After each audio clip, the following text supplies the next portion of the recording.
ولو في أكبر هذا الفرق الأول بين الكبيرة والصغيرة. ما سبق قال إيش؟ في مقطع الباب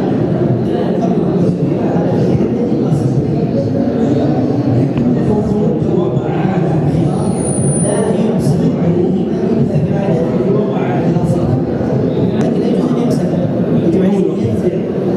يقول حيث إن وصلنا الفجر في وقتها ايش بعد؟ ما حكم فعله؟ أو قبل ذلك نقول هل نتكلم الآن عن فعل؟